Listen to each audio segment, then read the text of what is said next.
Ang panahon ng imperyalismo.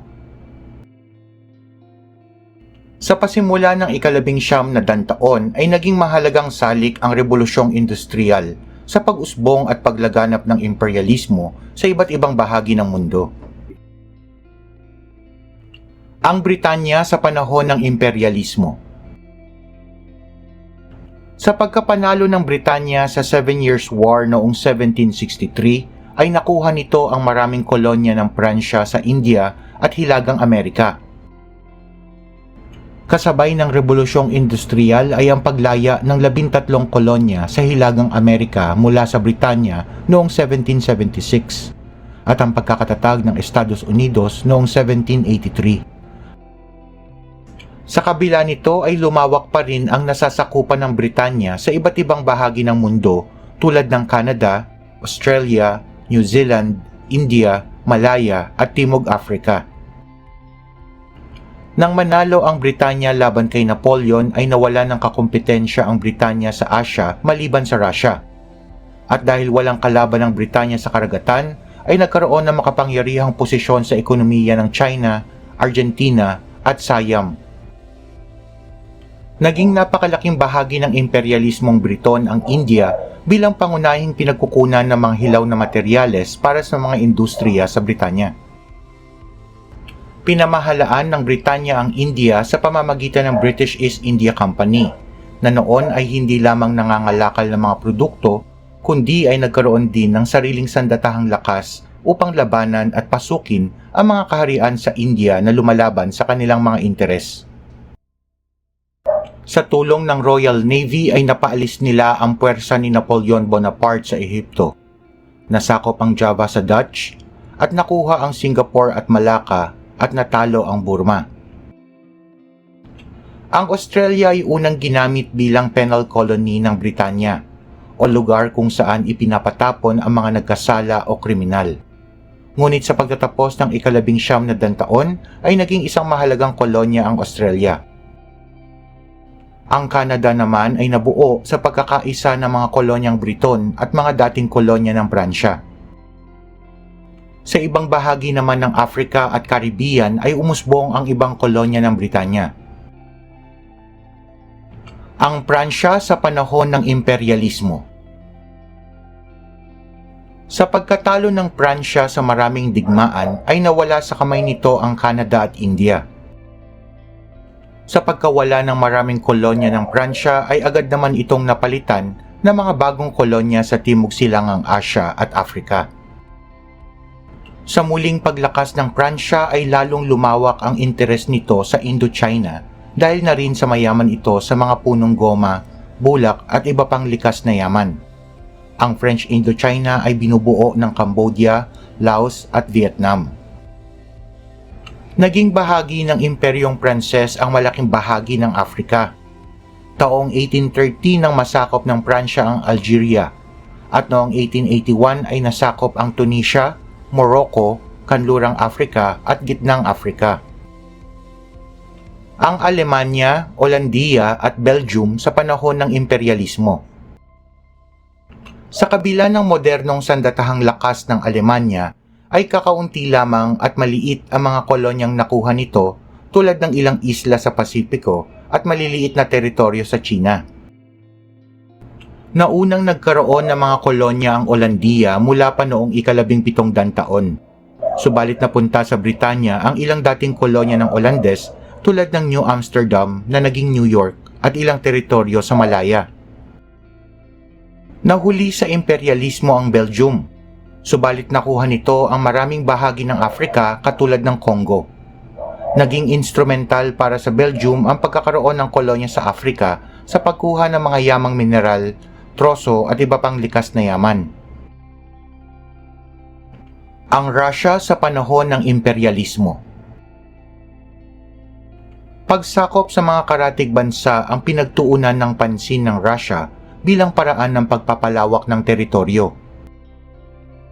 Nagsimulang mapasailalim sa imperyalismong Ruso ang maliit na kaharian sa hilaga ng Afghanistan at Persia. Unti-unting nasakop ng Russia ang kalakhang bahagi ng Siberia hanggang sa himpilan ng Vladivostok.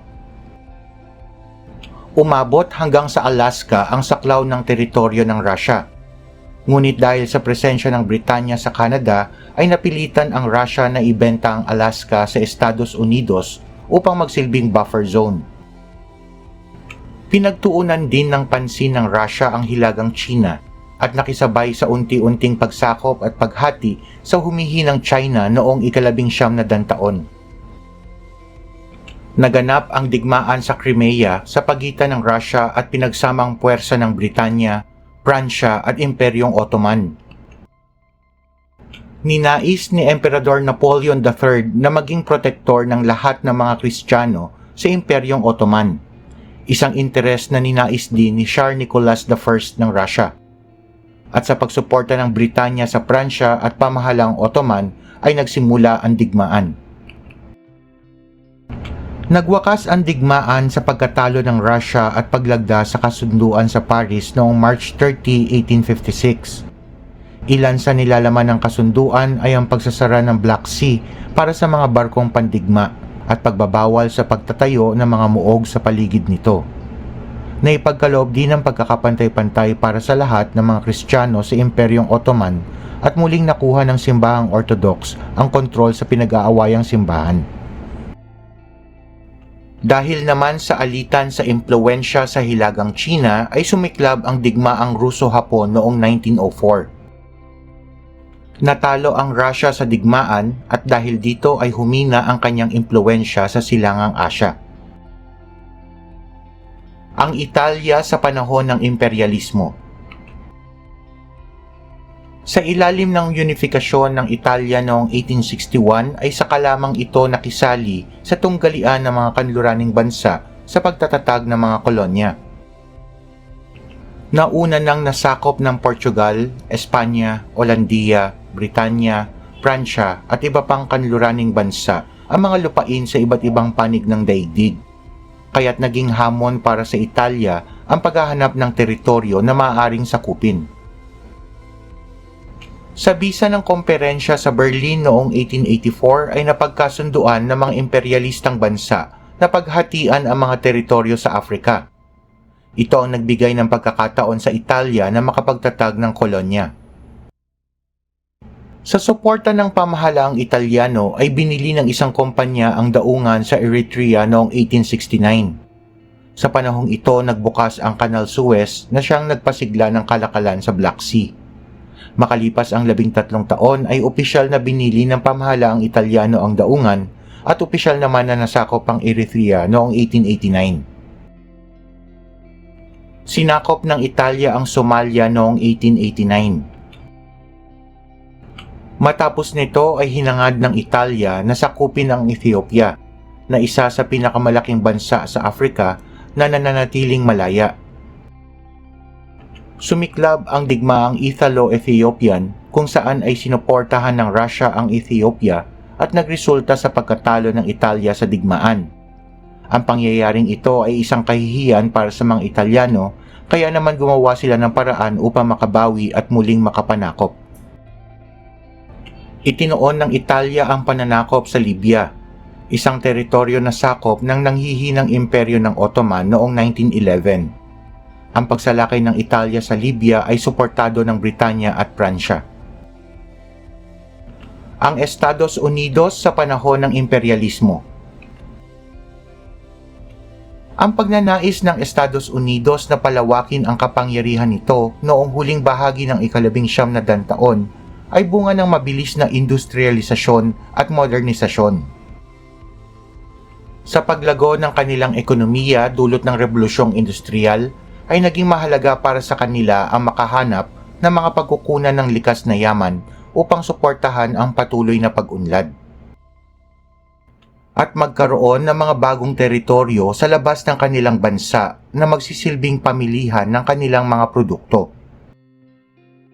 Nag-ugat ang imperyalismo ng Estados Unidos sa pagpapalawak ng orihinal na 13 kolonya at sa pagkamit ng mga teritoryo sa kanluran ng bulubunduking Apalachian noong 1783. Sa pagbili ng Louisiana sa mga Pranses noong 1803 ay nakuha ng Estados Unidos ang malawak na lupain sa timog na bahagi ng lambak ng Mississippi. Sinundan ito ng pagkuha sa Florida mula sa Espanya noong 1819 at aneksasyon ng Texas noong 1845. Pagkatapos ng digmaan sa pagitan ng Estados Unidos at Mexico ay nakuha ng Estados Unidos ang mga teritoryong California, Nevada at Utah. Nadagdagan pa ang teritoryo sa pamamagitan ng pagbili sa mga lupaing sakop ng Arizona at New Mexico mula sa bansang Mexico. At pagbili sa Alaska mula sa Russia noong 1867. Bagamat ang mga Briton ang unang nakatuklas sa kaharian ng Hawaii, daang-daang Amerikanong negosyante, manggagawa at misyonero ang nangdayuhan doon. Sa simula ay nagtatag ng plantasyon ng pinya, ngunit sa paglipas ng panahon ay nanaig ang kanilang pagnanais na kontrolin ang pamamahala sa mga isla ng Hawaii. Sunod na nakuha ng Estados Unidos ang Guam at Pilipinas. Ang pagbubukas ng Hapon sa daigdig. Sa kabila ng pagsisikap ng Hapon na mapanatiling sarado ang bansa sa impluwensyang kanluranin, ay napilitan silang buksan itong muli dahil sa pagdating ng mga Amerikano noong July 8, 1853. Sa pamumuno ni Commodore Matthew Perry, lulan ang 4 na malalaking barkong pandigma na armado ng mga kanyon at bitbit ang sulat mula kay Pangulong Millard Fillmore ng Amerika. Layunin ng Amerika na magkaroon ng diplomatikong relasyon at pakikipagkalakalan ang dalawang bansa. March 31, 1854 ay muling bumalik ang puwersang Amerikano sa Hapon, dala ang 9 na barkong pandigma. Tanggap ng shogunato ng Hapon ang katotohanang hindi nila maaaring pigilan ang dominasyon ng mga kanluranin. At napagtibay ang kasunduan sa Kanagawa. Ilan sa nilalaman ng kasunduang ito ay ang pagpapagamit sa Amerika ng ilang daungan kagaya ng Hakodate at Shimoda at pagbubukas ng isang embahada ng Amerika sa Japan. Ito ang naging hudyat ng pagwawakas ng Sakoku na umiral sa Hapon ng mahigit 200 taon. Matapos ang 2 taon ay sinimulan ng ibang kanluraning bansa gaya ng Britanya, Russia at Olandiya ang pagbuo ng mga kasunduang pang-ekonomiya sa Hapon. Maraming daimyo ang nanawagan sa shogunato na protektahan ang soberanya ng Hapon at palayasin ang mga kanluranin. Tinangka nilang mapatalsik ang shogunato at ninais na ibalik sa emperador ang kapangyarihan ng pamamahala sa bansa. Humantong ito sa digmaang Boshin sa pagitan ng shogunato at mga daimyo na maka-emperador. Ang pagkatalo ng shogunatong Tokugawa sa digmaang Boshin ang naging pasimula ng bagong yugto sa kasaysayan ng bansang Hapon. Ito ang pagsisimula ng panahong Meiji sa pamumuno ni Emperador Matsuhito.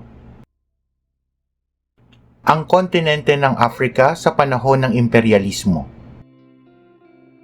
Sa kabila ng maagang presensya ng mga Portuges at Espanyol simula pa noong ika-16 na taon, ang malawakang pagpasok ng mga Europeo sa Afrika ay naganap lamang noong ika-19 na taon. Ang Britanya ay nagtatag ng mga kolonya sa baybayin ng kanlurang Afrika. Ang Pransya ay sa hilaga at kanlurang bahagi ng kontinente. Ang Britanya at Pransya rin ang nanguna sa pagluwas ng mga Afrikanong alipin sa kanilang mga kolonya sa Timog at Hilagang Amerika na tinawag na Transatlantic Slave Trade. Sa simula ng ika-19 na taon ay pumasok ang Belgium sa Congo at ang Alemanya naman ay sumakop sa iba't ibang bahagi ng kontinente. Matapos ipagbawal ang pagbebenta ng alipin mula sa Afrika, ay naging pangunahing pinagkukunang yaman ng hilaw na materyales ang kontinente at naging malaking merkado para sa produktong Europeo. Ang pagtuklas ng mga mineral tulad ng ginto at diamante sa Afrika ay nagdulot ng matinding tunggalian sa pagitan ng mga bansang Europeo sa pagtuklas at pag-angkin ng mga teritoryo.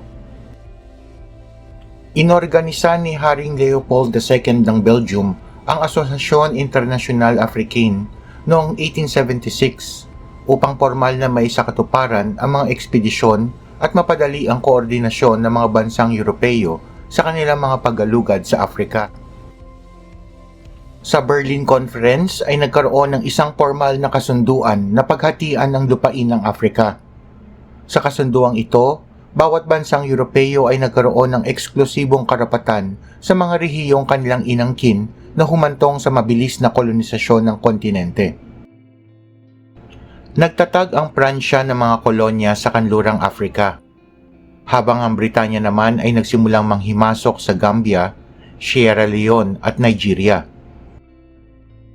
Sinakop ng Alemanya ang mga teritoryo sa silangang Afrika. Ang Belgium ay nagtatag ng kolonya sa Congo.